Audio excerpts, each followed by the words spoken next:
7व्या दिवसाच्या बिग बॉसच्या लाईव्ह मध्ये तुमचं स्वागत करते। बरं, सुरुवात करूया रिव्ह्यूला आजच्या एपिसोडच्या।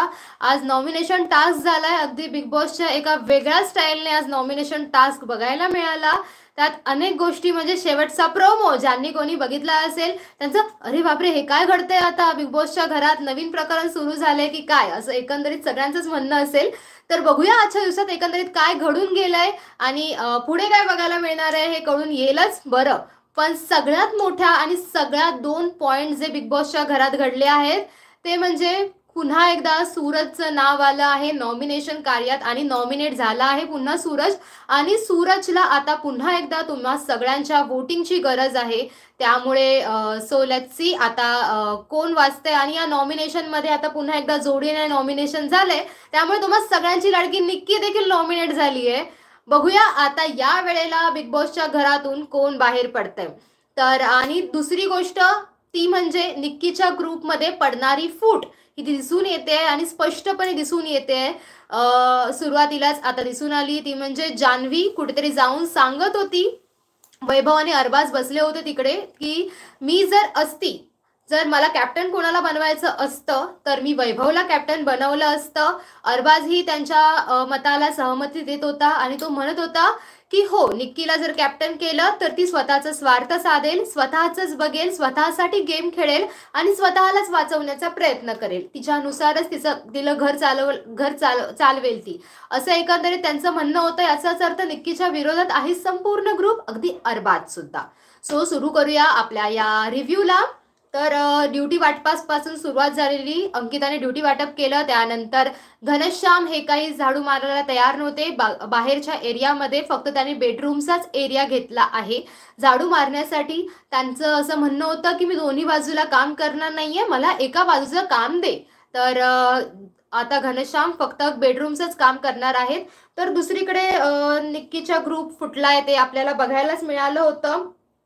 ओके, कॅप्टन म्हणून ती बायस खेळेल असं अरबाजचं म्हणणं होतं, की कॅप्टन म्हणून ती बायस खेळेल आपल्याशी सुद्धा। आणि निक्कीची इक्वेशन्स थोडी कुठेतरी चेंज होताना बघायला मिळाली आहेत। असं वाटतंय की निक्की पुन्हा एकदा अभिजित सोबत गेम प्लॅन नवीन बनवू शकते आणि नवीन गेम प्लॅन ती आता अभिजित सोबत बनवताना दिसते। तिला असं वाटतं की अभिजित कुठेतरी स्ट्रॉंग होतोय आणि अभिजितच्या डोक्याने किंवा त्यांच्याच कलाने ती चालण्याचा प्रयत्न करते। सो लेट्स सी अभिजित याला किती प्रोत्साहन देतात किंवा निक्कीला अभिजितच्या ग्रुपमध्ये येण्याची मुभा मिळते का, हे बघणं खरंच रंजक ठरणार आहे। तर इरिना वैभवसाठी खास काहीतरी बनवत होती तिथे, त्यांचं किचनकडे मस्तपैकी क्यूट डायलॉग बाजी सुरू होती। अवन कसा चालवायचा हे वैभवला ती सांगत होती। आणि दुसरीकडे जान्हवी मध्येच आली त्यांना टोकायला आणि ती अशी बघायला लागली त्यांच्याकडे। तर वैभव म्हणायला लागला काय तुझं, आम्हाला करू देत की राव। तर त्यावरती जान्हवीचं असं म्हणत होतं मला साफसफाई करायची, झालं असेल तुमचं तर बाजूला वा। तर ती साफसफाई आजचं जसं काय नव्हतं, ती असा फडका मारून नॉर्मली ओट्यावरून निघून गेली तिथून। पण इरिना आणि वैभव चं हे जे काही छान प्रकारे क्यूट रिलेशन सुरू झालंय, त्या रिलेशनला एक वेगळं वळण देखील मिळताना बघायला मिळालंय आपल्याला नुकतंच प्रोमोमध्ये। बरं, ते नक्कीच बोलूया, पण आधी आपला रिव्ह्यू करून घेऊया। आणि बिग बॉस सुद्धा या गेम मध्ये सामील आहेत, जे आपल्याला बघायला मिळालं जेव्हा ते बीबी हब मध्ये गेले होते। बरं, अंकिताला कन्फेशन रूम मध्ये अंकिताला कन्फेशन रूम मध्ये बोलवण्यात आलं होतं, जिथे तिला सांगितलं की सगळं सामान, जे काही सामान होतं बिग बॉसच्या घरचं ते सगळं जप्त करण्यात आलं आहे आणि किचनचं सगळं सामान घ्यायला लावलं। अगदी बेडरूम मध्ये निखिलने अंडी लपवून ठेवली होती, ती अंडी देखील आणायला सांगितली। शिवाय टॉयलेट आणि बाथरूमचा यूज कोणीही करायचा नाही यापुढे, तेही सांगितलं। बरं, हे सगळं होतं आणि त्यांच्याकडे जवळपास करन्सी होती, जी घराची एकंदरीत करन्सी होती ती 1,80,000 होती। तर जान्हवी आणि आर्या या दोघींनाही विभागून 30-30 हजार मिळाले होते, ज्यात त्या लक्झरी आयटम्स घेऊ शकत होत्या। सो पहिलं जान्हवी आणि आर्या या दोघीही बीबी हब मध्ये गेल्या, तिथे त्यांनी त्यांची 30,000ची करन्सी वापरली। तर जान्हवीने डबल बेड आणि चिकन घेतलं, जे ती शेअर करू शकत होती अरबाज आणि वैभव सोबत। इथे तिने अरबाज आणि वैभवला चूज केलं, तेव्हा निक्कीचे डोळे आणि तिचा चेहऱ्याचे एकंदरीत हावभाव हे बघण्यासारखे होते त्यावेळेला। दुसरीकडे आर्याने डबल बेड घेतला आणि एक सिंगल बेड घेतला, जो योगिता आणि निखिल सोबत ती शेअर करेल असं आर्या म्हणाली. पण त्यानंतर थोड्याच वेळाने पॅडी दादा आणि त्यांचा ग्रुप बाहेर आला. तर पॅडी दादांचं म्हणणं असं होतं की तू ॲटलिस्ट वर्षाताईंना भेट द्यावास किंवा वर्षाताईंसोबत शेअर करावास, अशी त्यांची अपेक्षा होती. तर यावरती आर्याचं असं एक्सप्लेनेशन होतं की या दोघांनी मला खूप मदत केली आहे, त्यामुळे या त्या आहेत महत्त्वाच्या, त्या आहेत मोठ्या, पण माझ्या डोक्यात पहिला विचार या दोघांचा आला, त्यामुळे मी या दोघांची नावं पटकन घेतली. तर त्यानंतर जे काही झालं की त्यानंतर पुन्हा आर्याला कन्फेशन रूममध्ये बोलवण्यात आलं बिग बॉसकडून, कारण आर्याचे फक्त 20,000च होते बीबी करन्सी आणि ते 10,000 चोरी झाले होते खरं तर. आणि त्यानंतर पुन्हा एकदा बिग बॉसने आर्याला ओरडले आहेत आणि त्याची शिक्षा बिग बॉसने आर्याला दिली आहे. बरं, याच दरम्यान जेव्हा ती पुन्हा बाहेर आली शोधायला तिची रक्कम, त्यावेळी जान्हवी खरंच तिला खूप टार्गेट करत होती. ती म्हणाली की तू मतिमंद आहेस, अक्कल शून्य मूर्ख मुलगी आहेस, असं ती बोलली. पण त्यावेळेला आर्या ट्रिगर नाही झाली. तिने तिच्याकडे दुर्लक्ष केलं आणि ती कन्फेशन रूमकडे वळली, तिथे बसली आणि त्यानंतर बिग बॉसने त्यांची शिक्षा तिला दिली की आता तू असं केलं आहेस, त्यामुळे आता तुझ्याकडून एक डबल बेड घेण्यात येतोय, त्यामुळे आता सांग की तुझ्याकडे फक्त सिंगल बेड आहे, त्यामुळे तू आता कोणासोबत हा सिंगल बेड शेअर करणार आहेस. तर या वेळेला आर्याने वर्षाताईंचं आणि योगिताचं नाव घेतलंय. त्यामुळे आता बाहेरचे नंतर बोलायला लागले की हा गेम प्लॅन आर्याचा नाहीये, हिला कोणीतरी सांगितलंय, हिला कोणीतरी पिन मारली आहे म्हणून ती वर्षाताईंचं नाव घेते मतं मिळवण्यासाठी वगैरे, असं बाहेरून निक्कीच्या ग्रुपचं म्हणणं होतं. आता ते निक्कीचा ग्रुप म्हणणं हे आता थोडं कुठेतरी बंद करावं लागणार आहे मला, कारण निक्कीचा ग्रुप उरलेला नाहीये. आता तो अरबाज, वैभव आणि जान्हवी या तिघांची तिघडी बनली आहे आणि निक्कीला ते साईडलाईन करतायत हळूहळू.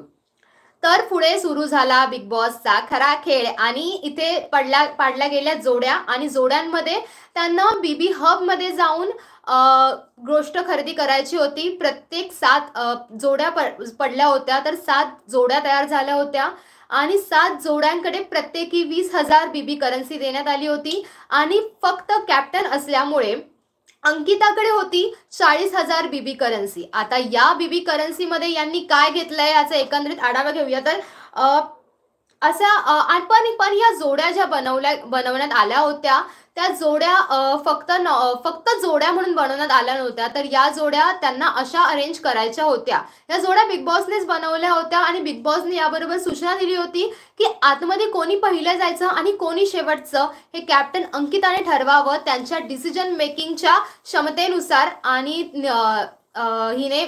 अंकिताने पहिलं पाठवलं होतं अरबाज आणि धनंजयला. तर अरबाज आणि धनंजय यांनी त्यांचे 20,000 वापरून तेल आणि तांदूळ घेतलं. त्यानंतर जान्हवी आणि वर्षाताई गेल्या, तर त्यांनी तूर डाळ आणि कांदे घेतले होते.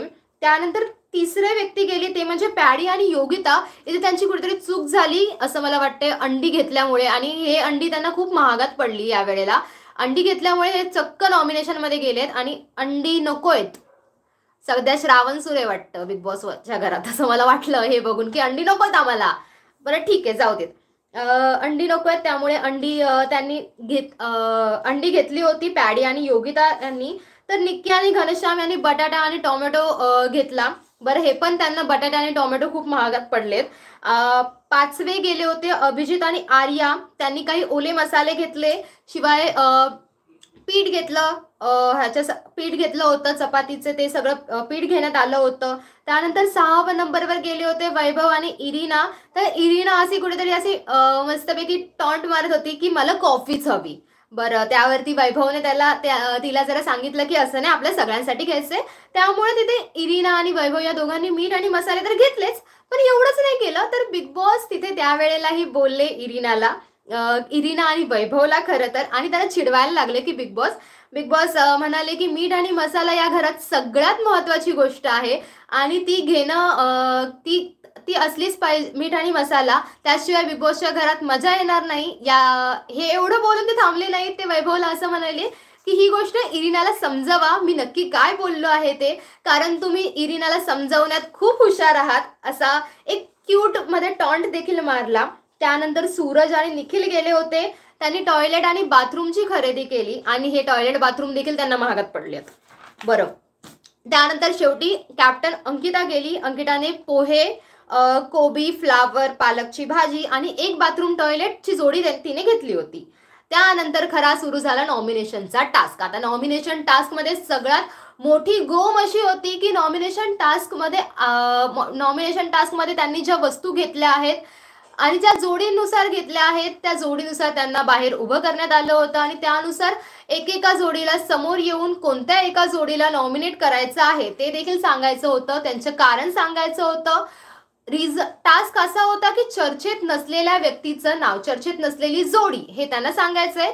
शिवाय ज्या जोडीचं ते नाव घेतील किंवा जी जोडी नॉमिनेट होईल त्यांचं ते सामान, त्यांनी जे बीबी हब मधून घेतले ते सामान पुन्हा जप्त करण्यात येणार होतं. त्यामुळे तुम्ही ज्यांना नॉमिनेट कराल ते सामान देखील बिग बॉस पुन्हा घेणार होते. आता यामुळे जे काही सुरू झालेलं की आता मैत्री तिथे दिसून आली. तिथे मग दिसून आलं की कोणी काय मैत्री खरं तर तिथे थोडीशी कमी दिसली, पण बाकीच्या गोष्टी बऱ्याच दिसून आल्या. तिथे जी काही भांडणं तिथे थोडीशी कमी झाली. आजच्या भागात तितकी भांडणं झाली नाहीयेत, पण झाली होती. जान्हवी काढण्याचा प्रयत्न करत होती पण आर्या ट्रिगर झाली नाही, त्यामुळे भांडणं तितकीशी झाली नाहीयेत. सो अभिजित आणि आर्याला बिग बॉसने पहिलं बोलवलं. तर अभिजित आणि आर्याने योगिता आणि पॅडी दादाचं नाव घेतलं, कारण ऑफकोर्स त्यांच्याकडे अंडी होती आणि योगिता पॅडी दादांकडे अंडी असल्यामुळे त्यांनी असा विचार केला की अंडी ॲज सच गरज नाहीये आणि अंडी महत्वाची नाहीये तितकी, त्यामुळे त्यांनी योगिता आणि पॅडी दादाचं नाव घेतलं. यावरती आर्या पण असं म्हणाली की हे दोघंही जण चर्चेत नाहीयेत.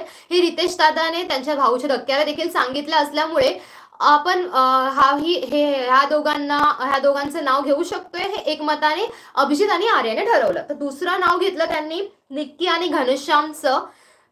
ॲज यू नो की आर्या वर्सेस निक्की हे सुरूच आहे, त्यामुळे निक्कीला आर्या टार्गेट करेल हे ठरलेलंच होतं. त्यामुळे निक्की आणि घनश्याम हे दोघंही जण नॉमिनेट झाले.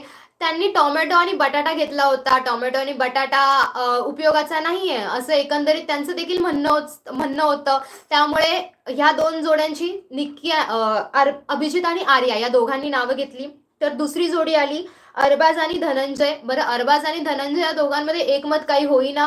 धनंजयने बिग बॉसला विचारलं यावरती काहीतरी मार्ग असेल तर सांगा. तर बिग बॉस म्हणाला की मी टास्क देखील ते तुम्हाला सांगू आणि यावरचा मार्ग देखील मी तुम्हाला सांगू, मी सगळंच करू. बरं, त्यानंतर धनंजयने फायनली त्यांचा डिसिजन दिला. खरं तर ते दोघं जण योगिता आणि पॅडी दादा यांच्यावरती ठाम होते, कारण अंडी नको आहेत असं सगळ्यांनीच जवळपास घरच्यांनी ठरवलं होतं की अंडी नको आहेत आम्हाला या वीकमध्ये. त्यामुळे अंडी नको असल्यामुळे योगिता आणि पॅडी दादा यांचं नाव आलं. दुसरं नाव आलं निखिल आणि सूरज. निखिल आणि सूरज यांनी टॉयलेट बाथरूम घेतले होते 2. ते हे टॉयलेट बाथरूम नसले, कारण एक टॉयलेट बाथरूम अंकिताने घेतल्यामुळे ते कन्फर्म होतं एक टॉयलेट बाथरूम नेमकं असणार आहे. पण एक टॉयलेट बाथरूम आता बिग बॉसच्या घरात नाही वापरायला नसणार आहे. तर या गोष्टीवरती जरा धनंजय सहमत होत नव्हते अरबाज सोबत. पण अरबाजचं असं म्हणणं होतं इथे कुठेतरी अरबाज धनंजयला असं सांगत होते की तुम्ही आता नाव नाही सांगितलं तर आपणच नॉमिनेट होऊ, त्यामुळे तुम्ही नाव सांगा. पण फायनली धनंजय हे मान्य झाले त्यांच्या गोष्टीला आणि ते म्हणाले की ठीक आहे आपण निखिल आणि सूरज या दोघांचं नाव घेऊया. सो तिसरी जोडीला बोलवलं. तिसरी जोडी होती निखिल आणि सूरजची. निखिल आणि सूरज यांनी देखील योगिता आणि पॅडी दादाचं नाव घेतलं. योगिता पॅडी दादा ॲज युजल अंडी होती त्यांच्याकडे. आणि दुसरं नाव घेतलं ते म्हणजे निक्की आणि घनश्याम यांचं. निक्की घनश्यामकडे टोमॅटो आणि बटाटे होते. तर यावरती सूरज निखिल त्याचं मत सांगत होता की माझं असं म्हणणं आहे. तर यावरती सगळे एकंदरीत ओरडून म्हणाले, म्हणजे सगळे म्हणजे जान्हवी आणि निक्की की ओरडून म्हणाले की सूरजला त्याचं मत सांगू देत, तू नको सांगूस की सूरजने काय बोलायचं ते, सूरज त्याचं ठरवेल. तर यावरती निखिल म्हणाला की मी त्याला सांगत नाहीये, तो त्याचंच ठरवेल, तो फक्त त्याला मान्य आहे की नाही हे ते सांगेल. बरं, सूरज ह्याच्यावरती तयार झाला. सूरज हा म्हणाला, त्याच्यामुळेच हे पुढचे सगळेजण बोलायचे थांबले की हो सूरजला मान्य आहे त्यामुळे आता थांबूया. सो योगिता आणि पॅडी दादा, निक्की आणि घनश्याम हे दोन नावं सूरज आणि निखिलने घेतली. त्यानंतरची जोडी होती निक्की आणि घनश्याम. तर निक्की आणि घनश्यामचे टार्गेट आर्या आर्या निक्कीची टार्गेट आहे. निक्की फटाफट बोलली की मला निखिल आणि सूरज वाटतायत. सॉरी, फटाफट बोलली की मला निखिल आणि सूरज वाटतायत, कारण टॉयलेटची ॲज गरज नाहीये. त्यानंतर तिने नाव घेतलं अभिजित आणि आर्याचं.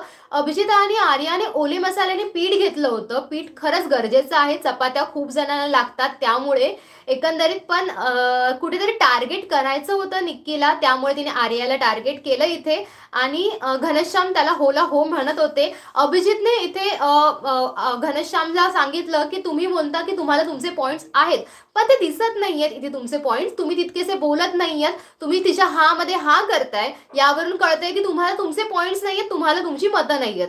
याबद्दल घनश्याम त्यांना टॅकल करत होते, पण कुठेतरी ते सॉर्ट झालं आणि म्हणाले की ठीक आहे, हे नावं मग पुढे आली. त्यानंतर आल्या वर्षाताई आणि जान्हवी. बरं, वर्षाताई आणि जान्हवी या दोघांमध्येही काही एकमत होईना आणि त्यांच्या सुद्धा मतभेद होत होते. योगिता आणि पॅडी दादा यांचं त्यांनी नाव घेतलं ॲज युजल. अंडी नको हवी होती आठवडाभर घरच्यांना. त्यानंतर निखिल आणि सूरजच्या नावावरती हे दोघं जण अडून राहिले होते, कारण निखिल आणि सूरज या दोघांकडे होतं टॉयलेट आणि बाथरूम. अगदी 15 सदस्य आता बिग बॉसच्या घरात आहेत, पण एकच टॉयलेट आणि बाथरूमसाठी आता रांगा लागणार आहेत बिग बॉसच्या घरात. आणि कारण हे एक टॉयलेट आणि बाथरूम त्यांच्या हातून गेलंय. सो खरं तर वर्षाताई मान्य करत नव्हत्या की निखिल आणि सूरजचं नाव घ्यायला, कारण सूरजसाठी त्या कुठेतरी एक सॉफ्ट कॉर्नर नक्कीच आहे वर्षाताईंच्या मनात. पण इथे त्यांना निर्णय घ्यावा लागलाय. अगदी बिग बॉस त्यांना म्हणालेत की तुम्ही कोणाच्याही दबावाखाली हा निर्णय घेऊ नका, मला आवडणार नाही, तुम्ही दुसऱ्यांच्या मताने चाललेलं तुमच्या फॅन्सना देखील आवडणार नाही, असं सांगून देखील वर्षाताईंनी डिसिजन घेतलं की टॉयलेट आणि बाथरूम नकोय. कारण जान्हवी खूप अशी ह्याने सांगत होती की आम्ही तुम्हाला टॉयलेट आणि बाथरूम अरेंज करून देऊ. सो लेट्स सी की आता पुढे या आठवड्यादरम्यान जान्हवी आणि वर्षाताईंचं कसं जुळतंय किंवा काय बघायला मिळतंय टॉयलेट आणि बाथरूमवरून कन्फर्म घडणार आहे. त्यानंतर इरिना आणि वैभवाने ॲज युजल योगिता आणि पॅडी दादाचं नाव घेतलं. अंकिताला विचारण्यात आलं, त्यानंतर कॅप्टन अंकिताला. सो निक्की आणि घनश्याम या दोघांचंही नाव अंकिताने घेतलं होतं. सो फायनली असं सगळं झालं, सगळ्यांची नावं आली. बरं, तर आता आउट झाले आहेत, आउट म्हणजे सगळं नॉमिनेट झाले आहेत. नॉमिनेट 6 जण पुन्हा एकदा झाली आहेत. त्यात सूरजचं नाव आहेच, पॅडी आणि योगिता. सगळ्यात जास्त मतं ज्यांना बाहेर जाण्यासाठी नॉमिनेट होण्यासाठी मिळाली होती ती म्हणजे पॅडी आणि योगिता, सूरज आणि निक्की आणि घनश्याम. तर हे सगळेजण पेअरमध्ये नॉमिनेट झाले आहेत, पण पेअरमध्ये यांना वोटिंग तर मिळणार नाहीये. पण हे 6 जण नॉमिनेट झाल्यामुळे पुन्हा एकदा खरं तर सूरज पुन्हा एकदा नॉमिनेशनमध्ये आला, योगिता पुन्हा एकदा नॉमिनेशनमध्ये आली आहे. पॅडी दादा, निक्की आणि घनश्याम हे चौघ जण पहिल्यांदाच नॉमिनेशनमध्ये आले आहेत या आठवड्यात. त्यामुळे बघणं रंजक ठरेल की या 6 जणांमध्ये लढत काय होणार आहे आणि जनतेचा कल कोणाच्या बाजूने आहे. आणि यावेळेला निक्की तुम्हा सगळ्यांचीच लाडकी आउट झाली आहे, त्यामुळे लेट्स सी की काय होतंय बिग बॉसच्या घरात. आता निक्की दिसते का की कोण दिसणार नाहीये. आणि हे सगळे नॉमिनेट तर झाले, त्याचसोबत त्यांच्याकडून काय गेलंय म्हणजे या आठवड्यात बिग बॉसच्या घरात अंडी नसणार आहेत, पहिली गोष्ट. दुसरी गोष्ट म्हणजे टॉयलेट आणि बाथरूम एकच असणार आहे, एक वापरायची परमिशन नाहीये. तिसरी गोष्ट म्हणजे कांदे आणि बटाटे नसल्यामुळे आता बिग बॉसच्या घरातलं आठवड्याभराचं जेवण कांदे आणि बटाटा विरहित असणार आहे, अंडी विरहित असणार आहे आणि टॉयलेट आणि बाथरूम नसणार आहे यांच्याकडे. सो हे बघणं खूपच रंजक ठरणार आहे की आता काय घडणार आहे बिग बॉसच्या घरात. दुसरीकडे प्रोमो आउट झाला आणि प्रोमो मध्ये बघायला मिळते की बापरे हे काय होतंय. प्रोमो मध्ये बघायला मिळालं की आर्याला वैभव आणि इरिनाचं नातं आहे ते काही पटलेलं नाहीये. आर्याचं असं म्हणणं होतं की मला कुठेतरी तुझ्याबद्दल फिलिंग्स होत्या त्या, आणि तिथे ती खूप इमोशनल झाली आणि ती खूप रडायला आली. आता या नात्याचं, या त्रिकुटाचं आता पुढे काय होणार आहे हे बघणं रंजक ठरणार आहे. इरिनाला कुठेतरी वैभव आवडतो देखील आहे, वैभव सुद्धा इरिनाबद्दल एक फिलिंग्स घेऊन आहे. कुठेतरी हे नातं अजिबात खोटं वाटत नाहीये, खरंच वाटतंय हे नातं. आता याबद्दल तुम्हाला काय वाटतं ते नक्कीच सांगा. हे माझं मत आहे की इरिना आणि वैभव हे दोघंही जण एक क्यूट पेअर म्हणून खूप छान दिसतायत. आता त्यात आर्याची एंट्री झाली, आर्याने तिच्या भावना मोकळ्या केल्या आहेत. आता यावरती वैभवची काय रिॲक्शन असणार आहे, आता वैभव काय डिसिजन घेईल, कारण इरिना सोबत त्याचं एक छान ट्युनिंग तयार झालं होतं. आता आर्यामध्ये आल्यामुळे काय घडणार आहे हे बघणं खरंच रंजक ठरणार आहे. खरं तर निक्की या बाजूने सेव्ह झाली आहे, कारण निक्कीचं असं म्हणणं होतं की आर्या अरबाजवरती डोळे डोळे लाईन मारते, असं एकंदरीत तिचं म्हणणं होतं. पण ठीक आहे, आता अरबाज सेव्ह झालाय, निक्की सेव्ह झाली आहे. निक्कीचं ते टेन्शन गेलंय, कारण आता आर्याला आवडतोय वैभव. आता या गोष्टीचा काय परिणाम होतील किंवा काय बघायला मिळणार आहे हे सगळंच रंजक ठरणार आहे. तर एकंदरीत आता कमेंट्स वाचूया, काय काय कमेंट्स आल्यात. So let's see. हॅलो, हाय. आर्या आणि वैभव बाहेर मित्र होते आधीपासून. Okay, wow. मी सूरजसाठी हवन ठेवणार आहे, त्याला बिग बॉसच्या घराबाहेर येऊ देणार नाही. येस, सूरज नाही आला पाहिजे बिग बॉसच्या घराबाहेर. ताई मी रागवले तुमच्यावर. का रागवल्यात, काय झालंय? छोटा छत्री जाईल का माहित नाही. तू त्या दिवशी 6ला आली होतीस, 1.5 तास तू होतीस लाईव्ह, नंतर आलीस परत कधी? मी रोज सर्च करतोय मराठी चस्का. मी रोज व्हिडिओ टाकते आणि आता रोज रिव्ह्यू देणार आहे. रोज रिव्ह्यू द्यायचं ठरलंय, त्यामुळे रोज तुम्ही मला भेटाल. 10:15 पर्यंत नक्कीच रिव्ह्यू रेडी असेल तुमच्यासाठी. आर्याला चुकीची वागणूक देत आहे दुसरा ग्रुप. नक्कीच आर्याला चुकीची वागणूक मिळते, अगदीच पर्सनल होऊन. जान्हवी ज्या प्रकारे आज तिने कमेंटिंग केलं, चोरली होती ना रक्कम, तर ठीक आहे तुम्ही चोरली आहे, तिला शिक्षा मिळाली आहे. मंदबुद्धी वगैरे बोलणं, अक्कलशून्य बोलणं, मूर्ख बोलणं, एखाद्याच्या इतकं पर्सनल जाऊन बोलणं हे नाही ना. तू आता टास्क मध्ये तर नाहीयेस ना, तू गेम खेळतेस हे मान्य, पण तू आता टास्क मध्ये नाहीयेस, त्यामुळे तू इतकं कोणालाही पर्सनल जाऊन बोलू नकोस. तर हे सगळं होतं. तर इरिना बाहेर, वैभव प्रसन्न. बापरे. सूरजला किती वेळा नॉमिनेट करा तरी आम्ही वाचवणार. Yes, Suraj army. जाऊ दे, तो रिव्ह्यू कमेंट वाच ना ताई. हो वाचते की. आर्या रडत आहे वैभवसाठी. हो ना, आर्या रडते कारण आताच मी बोलली आर्याला फिलिंग्स होत्या कुठेतरी, आणि आता वैभवला इरिना आवडू लागली आहे. इरिनाला सुद्धा कुठेतरी वैभव आवडतोय. त्या दोघांची मैत्री छान वाढत चालली आहे आता. सो याच गोष्टीमुळे कुठेतरी आर्याला हर्ट झालंय. आर्याला सुरुवातीपासून कदाचित फिलिंग्स असाव्यात आणि त्या तिने सांगितल्या नसल्यामुळे, किंवा तितकीशी त्यांच्या, यू नेव्हर नो, कारण लाईव्ह सुरू नाहीये त्यामुळे कळून येत नाहीये की नक्की त्यांच्यामधलं बॉन्डिंग कसं आहे ते. पण आता जी कोणी व्यक्ती बाहेर येईल त्या व्यक्तीसोबत चर्चा करून नक्कीच या निष्कर्षापर्यंत आपण पोहोचू शकतोय की या दोघांमधलं बॉन्डिंग काय होतं ते. नक्कीच आपण जी व्यक्ती आता नॉमिनेट होऊन बाहेर येईल त्या व्यक्तीला आपण नक्कीच विचारूया. सो तुम्हाला काय भेटतं एवढं सगळं करून? मला खूप समाधान मिळतं एवढं सगळं करून मला, कारण सांगायला आवडतं मला, प्रेक्षकांशी बोलायला आवडतं, मला खूप छान वाटतं एंटरटेन करायला, एंटरटेनबद्दल न्यूज द्यायला. Yes, wow. विशाल भाऊ आपला दुसरा हे काय आता नवीन प्रोमो. छोटा पुढारी बाहेर काढा त्याला. सर्वजण बिग बॉस बघतायत, मला वाटतं तसं. फुल सपोर्ट वर्षाताई. येस. इरिनावर खूप राग आला. काय झालं इरिनावर राग यायला? ओके, हा, ती ज्या प्रकारे म्हणाली ना, हो हो, ती आर्याला, हो, हा पॉइंट माझ्याकडून मिस झाला. येस, आर्याला इरिना म्हणाली त्या प्रकारे, आणि त्यानंतर सगळेजण टाळ्या वाजवायला लागले. इरिनाचा देखील गेम बदलतोय. इरिनावर खूप राग आलाय. येस, इरिना डोक्यात जायला लागली आहे, तिची भाषा कळत नाही. सर्वांनी सूरजला सपोर्ट करा. हो, अख्खा महाराष्ट्रात श्रावण सुरू आहे. त्यामुळे बिग बॉसच्या घरी सुद्धा मी टोमॅटोची चटणी आणि चपातीच खातोय. वाव, किती नाईस. तिला कळून चुकलं असावं, लव करून राहायचं इथे. कोणाला कळून चुकलं असावं? छोटा बटाटा नॉमिनेट झाला. बापरे, अरे बापरे, नको बाबा.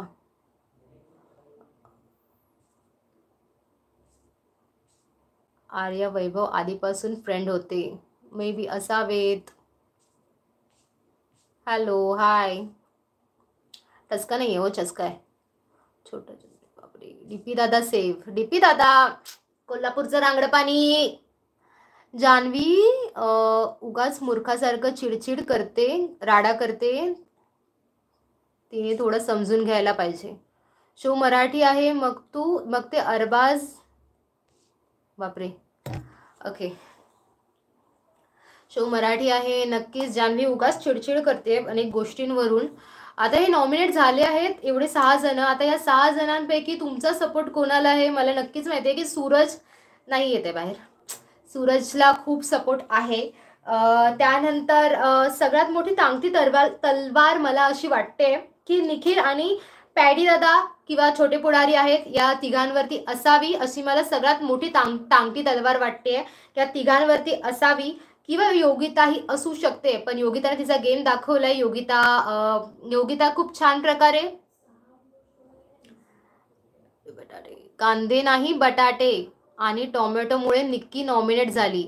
हो ना, कांदे नाही बटाटे ते, हा त्याच्यामुळे निक्की नॉमिनेट झाली आहे. आता ते बघणं खरंच रंजक ठरणार आहे की पुढे काय बघायला मिळते. आणि आता नॉमिनेट होणारी व्यक्ती कोण आहे ते देखील कमेंट बॉक्समध्ये सांगा. बरं, हा रिव्ह्यू तुम्हाला आवडतोय का? या रिव्ह्यूमध्ये अजून काही तुम्हाला ॲड पॉईंट्स हवेत का?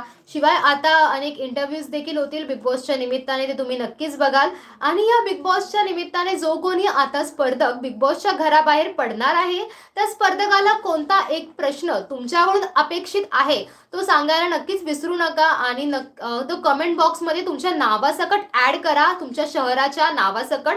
त्यामुळे एखादा प्रश्न जर मला आवडला तर तो नक्कीच त्या जो कोणी कंटेस्टंट बाहेर येतोय त्याला विचारण्यात येईल. एखादा चांगला प्रश्न असेल तर तुमच्या नावासकट तो नक्कीच विचारण्यात येईल आणि त्याचा मी पूर्ण प्रयत्न करते यावेळेला.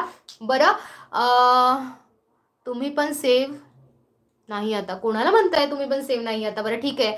आता असं आहे. आणि बिग बॉसच्या घरातले हे नवीन कारनामे किंवा नवीन बनणारे ग्रुप तुम्हाला काय वाटतंय त्याविषयी? आणि निक्की आणि अभिजित ज्या प्रकारे आता गेम प्लॅन बनवतात, तर निक्की पुन्हा म्हणजे अभिजित पुन्हा एकदा निक्कीशी तितकंच चांगलं वागणार नाहीये, तो नक्कीच सल्ले देऊ शकतोय.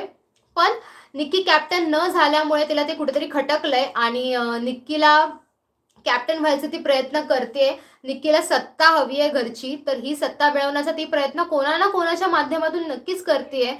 सो ही सत्ता मिळवण्यासाठी तिला अभिजित हा सोपा पर्याय वाटतोय आता. त्यामुळे ती आता त्या ग्रुपसोबत न बसता या ग्रुपसोबत थोडी अभिजित सोबत खरं तर बसायला लागली आहे. घनश्यामची तिला बरीच मदत होताना दिसून येते.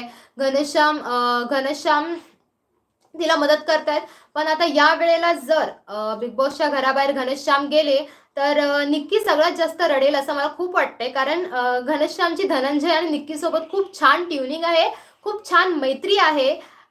त्या एका गोष्टीमुळे नक्कीच निक्कीला कुठेतरी हर्ट होऊ शकते जर घनश्याम बाहेर गेले तर. बरं ma'am, please read my comments. Which comment?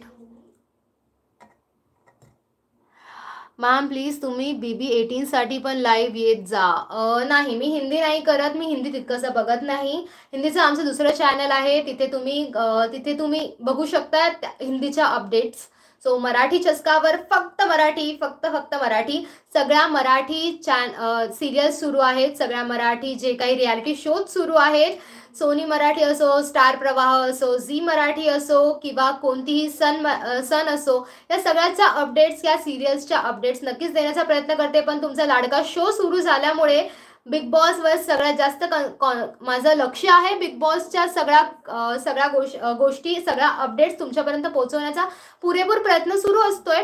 So हे बघणं, आता बिग बॉसची ही ट्रॉफी किंवा आता वाईल्ड कार्ड एंट्री या महिन्याच्या मिडपर्यंत व्हावी अशी शक्यता आहे. याशिवाय एक्स कंटेस्टंटच्या अनेक कमेंट्स देखील येत आहेत यावरती. एक्स कंटेस्टंट अनेक गोष्टी बोलतायत. जान्हवी असो, जय असो, विशाल, उत्कर्ष, अगदी आदिश वैद्यची नुकतीच एका प्रोमोवरती कमेंट बघितली. सो हे सगळेच जण बिग बॉस बघतात आणि पुन्हा एकदा, आणि असं वाटतंय की वाईल्ड कार्ड एंट्री घेऊन जर हे एक्स कंटेस्टंट पुन्हा एकदा घरात जर आले तर हे सगळंच बघणं खूप रंजक ठरणार आहे. आणि जर ते आले तर तुम्हाला कोणत्या स्पर्धकाला पुन्हा एकदा बिग बॉसच्या घरात बघायला आवडेल? एखाद्या वाईल्ड कार्ड एंट्री घेऊन आलेल्या स्पर्धकाला, एक्स कंटेस्टंट जर स्पर्धक आला एखादा चांगला तगडा कोणतरी, तर कोणाला बघायला आवडेल? म्हणजे अगदी मिनल, सोनाली असो किंवा मीरा असो, जय असो, उत्कर्ष असो, सो ह्या सगळ्यांना बघणं पुन्हा एकदा बिग बॉसच्या घरात मजा येईल. मेघाताई असो. सो लेट्स सी की कोण जातं या वेळेला वाईल्ड कार्ड एंट्री घेऊन बिग बॉसच्या घरात. सो तुम्हाला काय वाटतं ते देखील कमेंट बॉक्समध्ये सांगा आणि अशाच अपडेट मिस अजिबात नका करू. बिग बॉसच्या सगळ्या लाईव्ह अपडेट्स मराठी चस्कावरती बघत राहा. मराठी चस्काच्या इन्स्टा, FB या दोन्ही ठिकाणी प्रत्येक वेळेला प्रोमो बिग बॉसचे नवीन अपडेट होत असतात. नवीन इन्फॉर्मेशन मी अपडेट करत असते. एखाद्या एक्स कंटेस्टंटने किंवा त्यांच्या सहकलाकार किंवा एखाद्या घरातल्या व्यक्तीने त्यांच्याबद्दल काही कमेंट केलं असेल तर ह्या नक्कीच अपडेट करण्याचा प्रयत्न सुरू असतो माझा. सो थँक्यू सो मच, तुम्ही इतके जण लाईव्हमध्ये ॲड झालात, लाईव्ह आतापर्यंत ऐकत आहात त्यासाठी. आणि थँक्यू सो मच. आता इथेच मी तुमची रजा घेते. मराठी चस्काला फॉलो करायला विसरू नका. बाय.